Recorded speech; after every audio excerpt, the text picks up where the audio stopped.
অবশেষে মালদা জেলার এডিএম সাহেব আশ্বস্ত করলেন এসআইআর নিয়ে।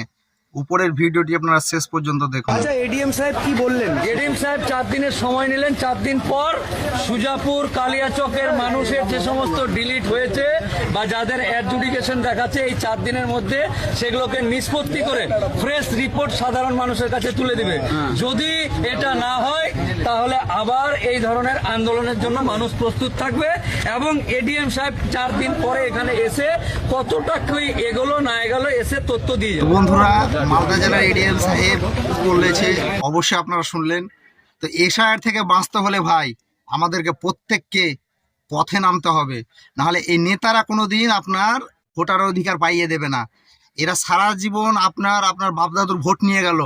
আজকে হয়তো আপনি দেশের নাগরিক, আপনার বাপ মা বাদ, আপনার বাপ মা হয়তো নাগরিক, আপনি বাদ, আপনার দাদু হয়তো নাগরিক, তারা বাদ, সে না কেউ প্রতিটা পরিবারে এরম ভাবে বাদ করে দেওয়া হয়েছে। আরএসএস পরিচালিত বিজেপি সরকার ইচ্ছাকৃতভাবে এগুলোকে ভোটগুলোকে কাটিয়ে দিয়ে সে মানে বিভিন্ন চক্রান্ত করে রাজ্যে ক্ষমতায় আসার চেষ্টা করছে। সেই ক্ষমতাকে চ্যুত করতে আমাদেরকে সাধারণ মানুষকে পথে নামতে হবে বন্ধু, তবেই হবে। আর এই নেতারা যে ভোট চেয়ে বেড়াচ্ছে বা প্রচার করছে, অনেককেই দেখছি যে অ্যাডজুডিকেশনে নাম আছে কিন্তু নেতার পেছনে দৌড়িয়ে বেড়াচ্ছে কি যে 500 টাকার জন্য। তো ভাই 500 টাকার জন্য নিজের ভোটটাকে বিক্রি করে দিবেন না, নিজের মান সম্মানকে বিক্রি করে দিবেন না।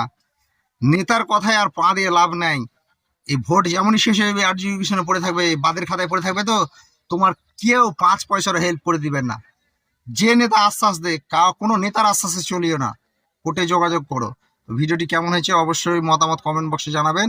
ভিডিওটি ভালো লাগলে আপনার বন্ধুদের দেখার সুযোগ করে দিবেন। দেখা হচ্ছে পরের ভিডিওয়।